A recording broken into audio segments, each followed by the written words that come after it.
আলু কই আলু তোলেন দেখি কুমিল্লার মিষ্টি আলু দেখি এই যে আলু এই যে কি আলু লাগাইছিলেন এর মধ্যে এখন কই আলু তোলেন দেখি এটা তো সাইজ ছোট বড় একটা আলু তোলেন দেখি দেখি হ্যাঁ দেখি বড় হয়েছে না আরে আলু তো হলো এই কি বিক্রমপুর গেলে দেখা যায় গুলা আলু আরে আলু আর আলু দেখি কুমিল্লার মিষ্টি আলু দেখি কুমিল্লার মিষ্টি আলু দেখি কেমন হয়েছে এই যে আলু এই যে আলু এই তো মোটামুটি সাইজ ভালো এগুলি খাওয়ান যাবে না এটি কেমনে খায় কাঁচা খায় নাকি ও কাঁচা খাওয়ান যায় না আই হাই রে হ্যাঁ এই যে বলে সিদ্ধ করে খাওয়ান যায় পোড়া দিয়া খাওয়ান যায় আবার বলে কাঁচা খাওয়ান যায় হ্যাঁ বুঝছি সিদ্ধ হইলে মজা না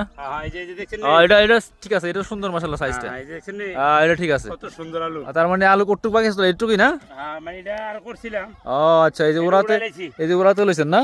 ওটাই লাইছে এখানে এই যে এই আলু ওরা জমাইতেছে এমনি বেসন জানি এটি 150 টাকা কেজি নাকি তাহলে তো হস্তা না একেবারে তাইলে তো এইবার পাইলে তো সবাই দিত একটা করে এবার তো পায় না কেউ ভাগে পায় না কেউ ঠিক আছে তাহলে আপনার আরো তুলেন দেখি পরে আবার আইলে দেখুন কটু ওরা ভরেনি হ্যাঁ মাশাআল্লাহ এই তো হ্যাঁ ঠিক আছে এগুলো সাইজের আলু হ্যাঁ ঠিক আছে ঠিক আছে হ্যাঁ 30 মণ হয় তাহলে ভালোই হয়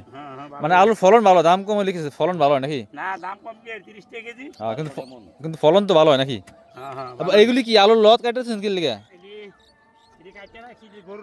ও আচ্ছা এদিকে কেমন লাগবো ও এটি গরু খাইবো না এটি গরু খাইবো আর আলু খাইবো মানুষ বাহ ভালোই তো সিস্টেম মানে ওই যে ডাবল লাভ আর কি যাক ঠিক আছে আপনি তুলতে থাকেন দেখি যদি পাই দেখ মনে ওরা ভরেনি আপনার